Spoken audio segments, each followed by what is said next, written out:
안녕 하시렵니까? 오늘의 주호자입니다. 오랜만이죠? 고민 상담 컨텐츠인데요. 제가 이거를 웬만하면 조금 안 하려고 했던 이유가 고민 상담 컨텐츠를 저희가 본편으로 올리고 나면 이게 여기저기서 재생산이 됩니다. 그러면은 앞뒤 상황을 안 듣고 쇼츠에만 딱 나오는 제 뭐 말이나 이런 것들만 보고 뭘 저렇게까지 얘기하냐 뭐 이런 경우도 있고 뭐 여러 가지 오해를 좀 사는 경우가 있어서 제가 안 하려고 했는데, 제가 또 올해 정확한 나이로는 38세예요. 근데 이제 많은 분들이 저를 40 라이팅을 하고 있기 때문에 제가 그 40 라이팅을 당한 기념으로 어른의 입장에서 저보다 훨씬 좀 어린 친구들의 얘기를 좀 들어보고 싶어서 오랜만에 한번 사연들을 받아서 가져와 봤습니다. 저라면 뭐 이렇게 생각해요 라는 의견 정도로 받아들여 주시면 좋을 것 같고, 인생 고민들 이런 것들이랑 그리고 연애 고민들 이렇게 해서 크게 두 가지 정도로 이렇게 나눠서 한번 보도록 하겠습니다. 첫 번째 사연, 닉네임 내 기분은 블루. 관심 분야 쪽에 취준을 할까요? 아니면 경제 활동을 빨리 시작할까요? 라는 질문을 주시면서 사연을 보내주셨습니다. 안녕하시렵니까? 우재영님. 저는 27살 수많은 형님의 팬 중 일을 담당하고 있습니다. 어제 엄마와 집에서 진로 문제로 크게 언쟁을 했는데 마침 오늘 고민 상담소가 열려서 이곳에 저의 고민을 슬쩍 남겨봅니다. 저는 작년 초에 졸업하고 현재까지 취업을 준비하고 있는 디자인 전공 취준생입니다. 디자인 전공. 전공은 시각 디자인이며 작년 후반기에 인턴을 할 수 있게 되어서 인턴을 했지만 정규직으로 전환은 하지 못해 다시 취준생이 되었어요. 몇몇 곳에서는 면접까지 갔다가 떨어지는 경우가 많아 떨어졌다는 얘기는 부모님께 하지 않았는데, 저희 어머니께서는 제가 집에서 작업한다고 컴퓨터 앞에 앉아있는 경우가 많아서 취업 준비는 하고 있는 거냐며 자꾸 물어보십니다. 물어보실 때 제가 예민해서 그런지 모르겠지만 다그치는 느낌이 들어서 기분 좋게 대화가 잘 되지 않아요. 그리고 제가 지원하는 직종의 포지션에 채용 추세가 조금씩 줄어들고 있어 지원할 곳이 많지 않습니다. 전에는 옷에 관심이 많고 의류 매장에서 일하고 싶었던 적이 있어서 어머니께서는 차라리 의류 매장에서 일이라도 하라고 하시는데, 그렇게 되면 제가 준비해왔던 직종에 대한 준비가 제대로 되지 않고 경력을 쌓아 나갈 수 없을 것 같아서 걱정이지만, 취준을 오래 하니 스트레스를 받아서 그냥 빨리 경제활동이라도 할까 하는 생각이 계속 드네요. 쌉티이신 우주영님께서는 어떤 답을 알려주시렵니까? 자, 뭐 이렇게 주저리 본인의 상황들을 이렇게 적어주셨는데, 본인이 굉장히 특별히 힘든 상황에 처해 있을 거라는 생각을 하고 계시겠죠? 근데 그 전국에 있는 27살 대부분의 취준생들이 아마 이러고 계실 거예요. 저도 뭐 예전에 이렇게 뭐 오디션도 많이 보고 했지만 오바가 아니고 50개 보잖아요. 50개 다 안 됐어요. 생각해보니 그러네. 갑자기 빡치네. 왜 안 뽑아? 저도 제 전문 직종 안에서 경험이 없는 상태로 도전을 했던 거고, 그러다 보니까 당연히 보는 입장에서는 저는 뭐 준비가 안 된 사람이고 이러니까 뽑힐 리 만무하지. 저는 근데 그런 거를 많이 겪으면서 나중에 이제 다른 경험들을 제가 하게 되잖아요. 연기 외에 여러 가지 뭐 예능도 하고 뭐 이렇게 됐잖아요. 이게 꼭 그 연기라는 거에 집중을 안 하고 다른 일을 하면서도 사람이 여유가 생기는 게 조금 있더라고요. 그러니까 뭐 그게 금전적인 여유든 뭐 이런 게 아니라 뭐 인지도가 많아지고 이런 여유가 아니고, 그냥 내가 부딪혔을 때 되게 그 불편하고 약간 어색하고 막 이런 게 있거든. 근데 그게 되게 연해지게 할 수 있는 그런 능력이 생기더라고요. 그래서 그 이후에는 제가 오디션이나 이런 것들, 미팅이나 이런 것들 있으면은 저 나름의 여유가 생기고 이러니까 훨씬 더 긍정적으로 보시고, 결국 나중에는 막 캐스팅이 되고 했었거든요. 그 이후에. 그러니까 제가 하고 싶은 말의 요지는, 취업 준비를 하면서 취업이 잘 안 되니까 뭐 의류 쪽에서 이제 일을 하면서 경제 활동을 하면서 준비를 하면은 준비가 조금 덜 되지 않을까요? 라고 얘기하시잖아요. 물론 모자라겠지. 완전 그것만 잡고 있는 분들보다는 모자라겠지만, 의류 매장 같은 데서 일을 하시면서 다른 쪽으로도 좀 많이 배워보고 경험도 많이 해보고 부딪혀보고, 그러면 사람 자체가 조금 경험치가 쌓이면서 어느 정도의 노하우도 생기고, 그러니까 제가 말하는 노하우는 어떤 특별 직종에 대한 노하우가 아니라 그냥 살아가는 노하우가 생기거든요. 조금씩은. 그런 거를 좀 종합해서 성장이 된 다음에 취업 준비에 다시 도전을 하면 어느 정도 성공 확률이 훨씬 더 올라가지 않을까라는 생각이 들어서, 그러니까 이분은 지금 그거잖아요. 취업 준비를 하냐? 100. 경제활동을 해볼까요? 100. 이렇게 주잖아. 근데 경제활동에 한 70 뭐 이렇게 두시고, 취업 준비 한 30 정도 두시고 이렇게 슥슥 해보시면서 나중에 기회가 될 때 한번 툭툭 던져보고 하면은 뭐 안 되면 어쩔 수 없지만 힘을 뺐을 때도 되는 경우가 있으니까. 그리고 의류 매장에서 열심히 일하시다가 본인 적성을 또 찾아서 거기서 또 한 단계씩 올라가면서 나중에 또 매니저가 돼가지고 높은 직종에 또 올라갈 수도 있고. 물론 제가 뭐 하는 얘기들이 쉽게 이렇게 될 리가 없지만 딱 이분법적으로 딱 나눠서 생각하실 필요가 없다는 거죠. 그러니까 삶은 참 복합적인 것 같고 어디서 뭘 얻을지도 모르고, 내가 불안해만 한다고 해서 이게 누가 날 적극적으로 도와줄 일도 없고, 각을 봤을 때 지금 조금 힘들 것 같다 싶으면 차선책을 한번 선택을 해서 거기서 한번 몸을 굴려보는 것도 저는 그게 좋을 것 같다는 생각이 들어서. 부모님 설득 방법 좀 알려주세요. 지민님이 보내주셨습니다. 안녕하세요 우재님. 저는 중3 여자입니다. 제 고민은 제가 2년 동안 꿈꿔왔던 장래희망이 경찰입니다. 초등학교 때는 마냥 좋아서 했던 운동이 중학교 올라와서 꿈으로 바뀌었습니다. 어렸을 때부터 정의가 많다 못해 넘쳐 흐를 정도였고 어렸을 때부터 정의가 많다 못 어리지 않아요 지금? 누군가를 지킨다라는 생각을 하면 심장이 터질 듯이 좋았습니다. 그래서 경찰을 빨리 하고 싶어서 시험을 볼 수 있는 만 18세가 되는 해 첫 시험으로 보고 싶어 지금은 토익과 한국사 능력 시험을 준비 중이고 고등학교 올라가서는 경찰 시험 준비를 하려고 합니다. 하지만 부모님께서는 네가 경찰을 준비하고 시험을 보는 것도 좋지만 학교 공부도 소홀히 하시는 걸 원치 않으셔서 운동과 자격증 시험과 학교 공부를 병행하고 있습니다. 학교 성적은 140명 중 10등에서 30등 정도 합니다. 하지만 저는 세 개 다 병행하기는 힘이 들어서 자격증 시험과 운동 두 개만 하고 싶습니다.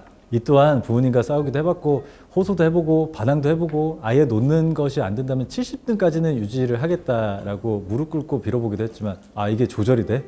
학교 등수가 내가 여기서 잠깐 힘 빼고 살짝 틀려주고 뭐 이런 식으로 그게 상대평가인데 그게 돼?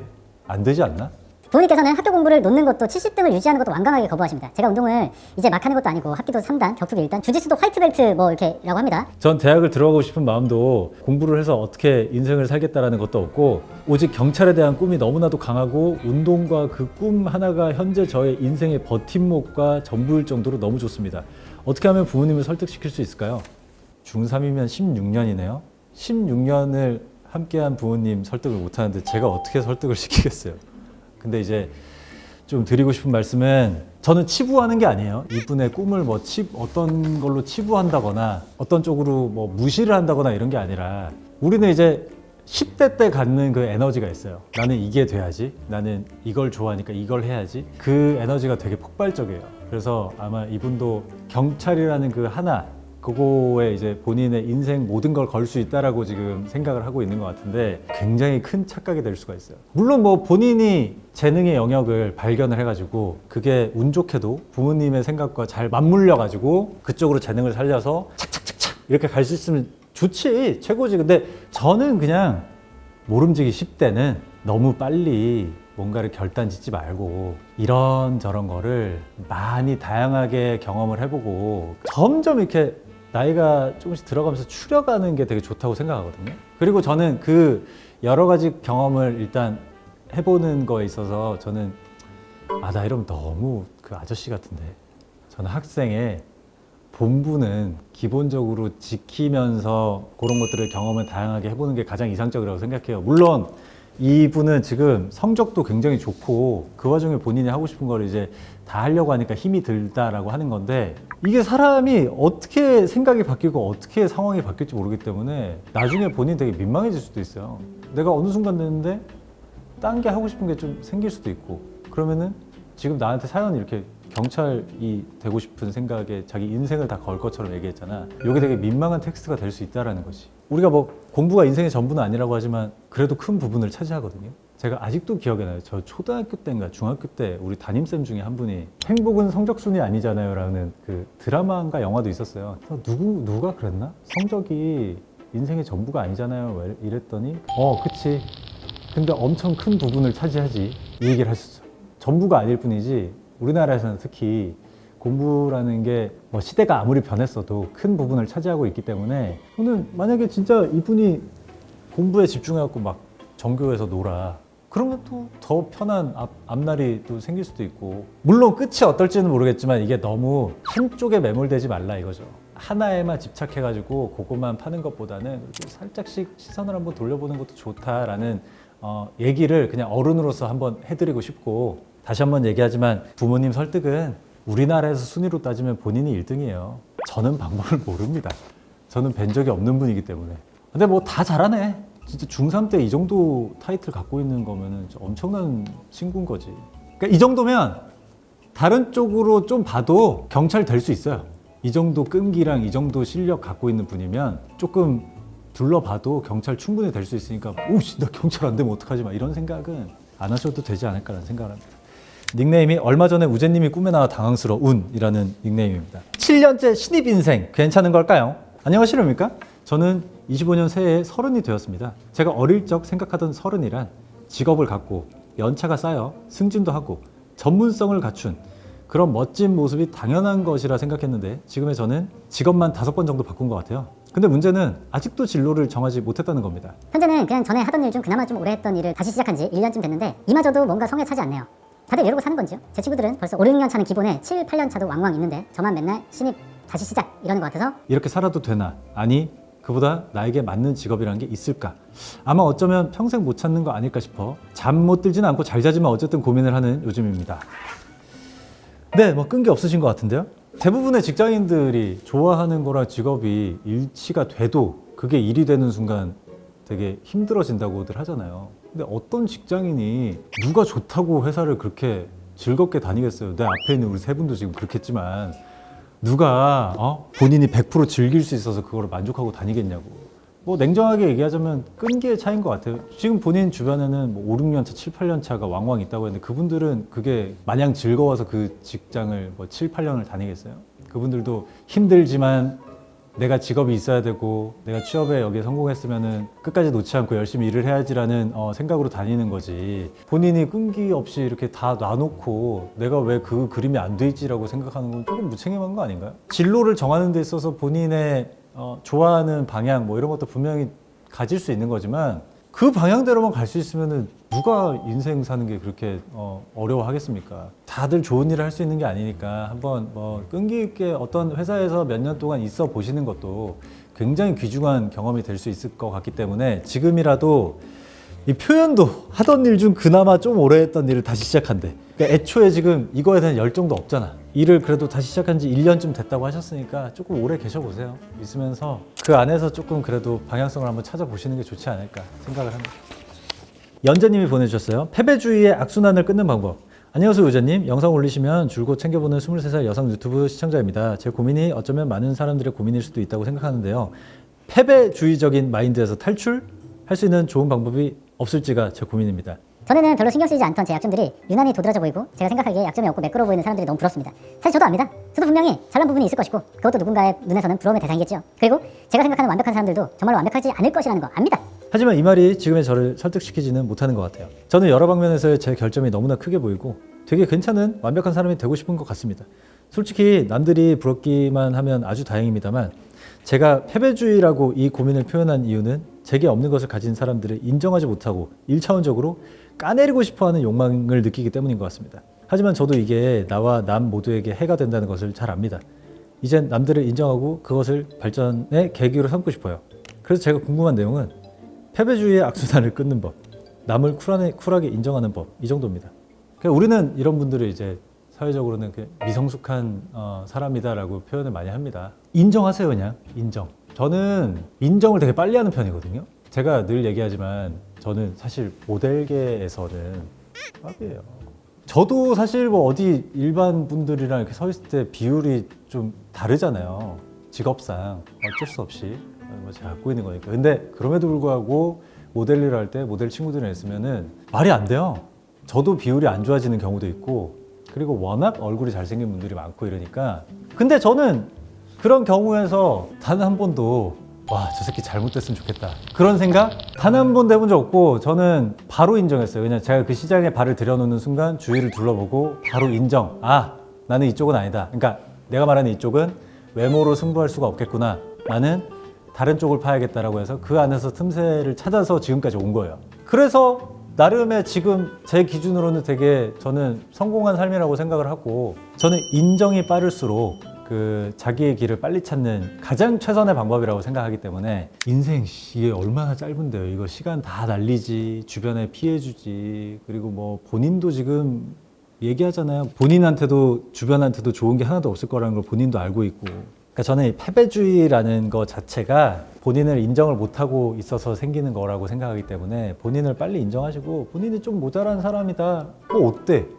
사람들이 다 완벽할 수 없잖아요. 다 잘날 수 없잖아요. 그러니까 본인이 모자란 사람이다라는 걸 인정하고 그 상황에서 다른 길을 빨리 찾아야지. 그거는 본인 몫이고 그걸 여기다 부탁한다고 해서 제가 찾아줄 수 있는 것도 아니고. 그리고 남을 쿨하게 인정하는 방법? 없어요. 인정해야 돼 그냥. 뭐 쿨하고 뭐 핫하고가 어딨어 인정하는데 그냥 내가 볼 때는 저 친구는 이쪽은 나보다 낫구나 인정. 알고 있네요. 여기도 보면은 누가 봤을 때는 본인도 부러움의 대상일 수도 있다라고 얘기하잖아요. 본인이 봤을 때 이쪽으로는 내가 좋으니까 이쪽으로 좀 살려갖고 한번 살아봐야겠다라는 생각을 빨리 신속 정확하게 인정하고 자기의 그거를 찾으면 돼요. 그게 가장 좋은 방법입니다. 이거는 뭐 제가 그냥 시간 날리시는 것 같아서 냉정하고 깔끔하게만 말씀드릴게요. 제목 F100 친구 때문에 힘들어요. 닉네임이 사이다입니다. 제목만 봐도 힘든데요. 그냥 패세요. 한번 싸우고 그냥 연 끊으세요. 왜냐면 이 F100도 본인이 싫어할 거야. 안 읽을게요, 사연. 하지만 그래도 읽어보도록 하겠습니다. 안녕하세요. 저는 22살 학생입니다. 고민에 앞서 저는 MBTI를 별로 좋아하지 않습니다. 하지만 그럼에도 이 고민에서만큼은 MBTI 얘기를 하지 않을 수 없습니다. 우선 저는 인티제고 INTJ, 고민 상대 친구는 ESFJ입니다. 저희는 중학교 때 처음 만났는데요. 성향도 취향도 딱히 맞지 않아서 친했던 사이는 아니었습니다. 하지만 어쩌다 보니 같은 반이었던 다른 친구들과 저 포함 7명이 지금까지 계속해서 연을 이어오고 있습니다. 이런 경우 있죠. 단짝으로 쭉 이어오는 경우가 있고 이제 무리로 이어오는 경우가 있는데 이 얘기 전에 나왔었잖아요. 둘이 놔두면 말 없어지는 조합, 둘이 놔두면 어색해지는 조합. 분명히 몇 조합은 있어요. 그런 아마 상태인 것 같아요. 그렇게 이어진 연인 것 같아요. 시간이 흘러 모두가 다른 대학에 갔지만 이 인연이 새로운 인연보다 더 중요한 건 7명 모두가 매 한 가지고 저는 특히 다른 친구가 별로 없어서 더 소중한 친구들입니다. 하지만 ESFJ인 친구와의 삐그덕거림이 더 잦았음은 종종 느껴온 바입니다. 몇 가지 킹받았던 경험을 얘기해 보겠습니다. 이건 MBTI 얘기가 나올 때마다 있는 일인데요. 저 친구가 본인이 F99% 성향인 거에 큰 에고를 가지고 있다는 것입니다. 한창 T가 상처 주는 사람이고 F가 상처받는 사람인 걸 토로하는 열풍이 불었을 때 저희가 있는 단체 DM에 자꾸 그런 릴스를 보내면서 상처받았음을 은근히 어필하는 게 아니겠습니까? 그러면서 나도 저런 적이 많다, 여기서도 그런 적 있다 이러더라고요. 솔직히 말하면 진짜 어쩌라고입니다. 저도 함께하면서 상처받은 적 많고 본인도 F지만 T인 저에게 상처 준 적 많은데 계속해서 매번 비련의 F를 셀프 주장하는 게 너무 킹받습니다. 진지하게 사과받고 싶은 일이 있으면 그냥 말을 하든지. 최근에는 7명 중 4명이 실제 MBTI가 F인데 내 기준으로는 너네 다 T야 이러면서 F인 저 자신을 부각하는 게 너무 어이없어서 먹금한 적도 있습니다. 그래서 저는 그 친구에게 맞춰주기 위해 T 90%였지만 대화할 때마다 계속 그 친구를 신경 쓰면서 가능한 공감해주고 상처받지 말라고 500배 관심을 줬습니다. 하지만 그 짓을 1년 넘게 했음에도 난 별로 달라진 거 모르겠던데 날 계속 상처받았대, 이 엠병을 떠는 겁니다. 그렇지만 그 친구 한 명 때문에 나머지 소중한 친구들과 멀어지고 싶지 않아서 정말 고민이 됩니다. 원래 저로 돌아가 대화하면서 이 관계를 유지할 수 있을까요? 그리고 F 호소인 친구에게 한마디 시원하게 부탁드려도 될까요? 요거는 제가 갖고 있는 저에 대한 짤 중에 뱀집에서 했던 짤이 있어요. 그 짤을 한번 보시면은 마음이 조금 풀리지 않을까라는 생각이 드는데 제가 여기서 F들이라고 해서 너무 치부해버리면 문제가 심각해집니다. 이건 약간 큰 어떤 싸움이 될 수 있기 때문에 지금 이 친구는 F 중에서도 마음이 좀 많이 아픈 친구예요. 그러니까 이런 친구이기 때문에 이런 문제가 발생하는 겁니다. 제 주변에도 F가 없겠어요. F 많죠. 근데 대화가 잘 되고 그리고 서로를 잘 이해할 수 있는 그런 F 성향, T 성향 많아요. 그냥 이 친구분은 아까 먹금이라고 했잖아요. 먹이를 주면 안 돼. 자꾸 이제 자기가 징징대는 거를 받아주니까 이제 여기가 내가 다리 펴고 뻗을 자리다 싶어서 계속 하는 거거든. 이 친구가 만약에 사회에서 사회생활하면서 이지랄 하잖아요. 입도 뻥끗 못해요. 근데 지금 친구들이랑 오래됐고 여기서는 자기가 막 이렇게 막 하면은 친구들이 쟤 안고 가야지 어떡하냐, 쟤 뭐 버릴 수 없잖아, 오래됐는데. 아마 친구들끼리는 그러고 있을 거예요. 근데 이제 여기가 받아주니까 그냥 대놓고 이제 이렇게 하는 건데 내가 이러다가는 큰일 날 수 있겠구나라는 거를 알려줘야 돼요. 연을 끊어도 된다라는 전제하에 본인이 지금 하고 있는 억지 위로나 억지 공감들 있잖아요. 하지 마세요. 하지 말고. 그리고 7명이 지내고 있지만 그 안에서 한 명이랑 틀어지면은 뭐 7명이 다 같이 모이고 이런 건 힘들잖아요. 근데 그렇게 해도 뭐 둘, 셋 모일 수도 있고. 근데 제가 볼 때 이런 느낌의 성향을 갖고 있는 F 호소인 이 친구는 아마 그런 상황이 발생하면 이간질을 또 엄청 할 거예요. 본인 유리한 쪽으로. 근데 그냥 저는 이렇게 생각해요. 이런 친구를 옆에 두고 평생을 살아가는 내 삶과 이 친구가 포함이 된 다른 친구들을 다 연을 끊어도 내가 혼자 새로운 친구를 만들든 혼자 살아가는 내 어떤 삶과 비교했을 때 저는 후자가 훨씬 행복할 거라는 확신을 합니다. 인간은 스트레스 지수가 낮아야 돼요. 그게 행복도입니다. 제가 생각하는. 다 덩어리로 버려야지라는 생각을 결심을 하고 본인이 위해주는 그런 거 있잖아요. 이 친구를 위해서 다 버리세요. 다 버리시고. 이런 친구들은 성공 못해요. 안 돼. 말만 뻔지르르한 사람 때문에 힘들어요. 뿡뿡이님, 회사에서 일을 하면서 윗사람한테 아부만 하는 사람, 자신의 일을 다른 사람들이 도와주게끔 하는 사람, 행동으로 보이기보다는 입으로만 하는 사람 어떻게 해야 할까요? 립 서비스는 좋아서 윗사람은 일을 잘하는 줄 아는데 함께 일해보면 너무 안일하게 해서 답답합니다. 같이 일하는데 힘이 들 땐 어떻게 해야 될까요? 와, 이거 듣기만 해도 빡친다. 이거 진짜 자기가 컨트롤할 수 없는 거잖아, 이거는. 왜냐면 고용과 해고는 회사에서 위에서 하는 거고 본인이 관여할 수 없는 것이며 피고용자로서 이 사람과 같이 일을 해야 되고 본인의 자유도가 굉장히 떨어져 있는 상태에서 이런 사람과 함께 매일을 마주한다? 야, 이건 진짜 쉽지 않은 일이거든요.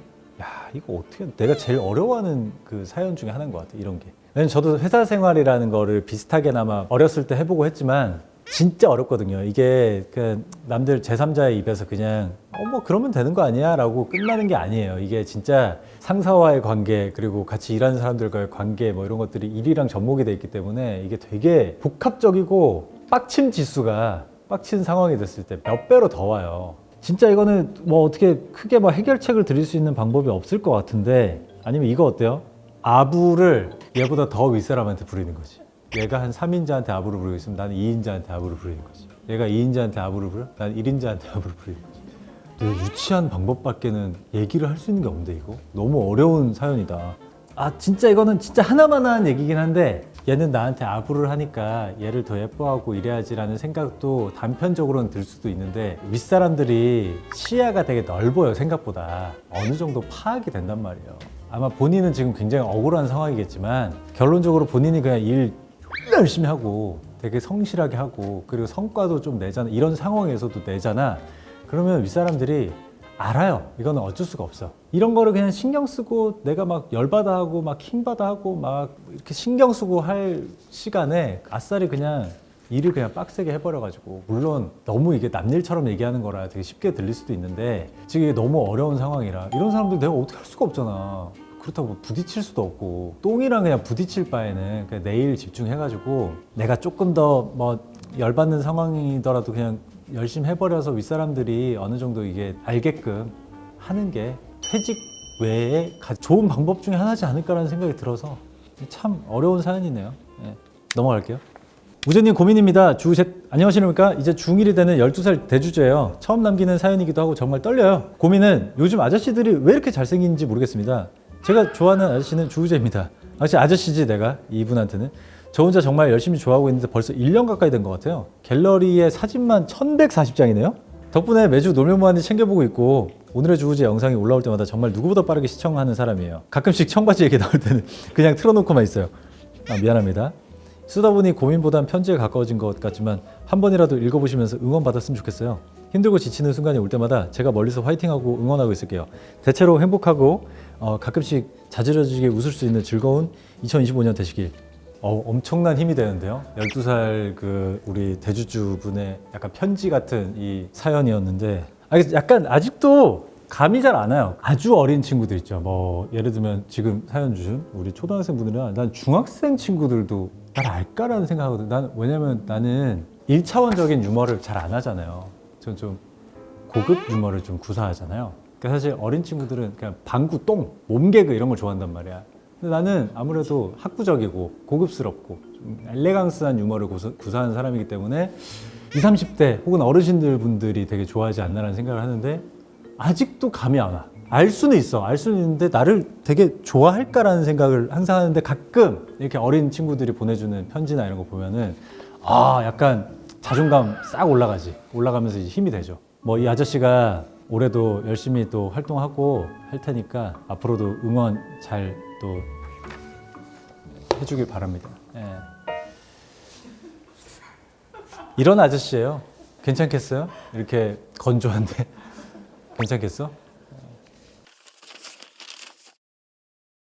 자, 이렇게 여러분들의 그 취업, 진로 혹은 뭐 인생에 관한 사연들을 조금 만나봤는데 이게 사실 저도 읽으면 다 어려워요. 이게 막 내 일이 아니고 내가 직접 맞닥뜨리는 게 아닌데 내가 너무 쉽게 얘기하는 것처럼 들리지 않을까라는 되게 조심성도 있고 반대로 되게 답답해서 좀 그냥 세게 한번 얘기해버리고 싶다는 생각도 있고 한데 그냥 제 입에서 나오는 것들은 지금 오늘 녹화날 기준 내 머릿속에 순간순간 떠오르는 얘기들을 하는 거니까 이게 저의 정론이라고도 생각 안 해주셨으면 좋겠고 이걸로 또 여러분들의 인생에 영향이 저는 최대한 안 갔으면 좋겠다라는 생각으로 그냥 여러분들이랑 사연 들어줘보고 제 생각 한번 얘기해보고 하는 시간이니까 너무 크게 생각하지 않았으면 좋겠습니다. 하지만 다음 편은 연애거든요. 연애는 나는 또 가만히 있을 수 없지. 연애는 제가 중시인지 아닌지를 정확히 판단해서 한번 얘기해 보도록 하겠습니다. 자, 책장 소개를 연애편에서 하겠습니다. 네,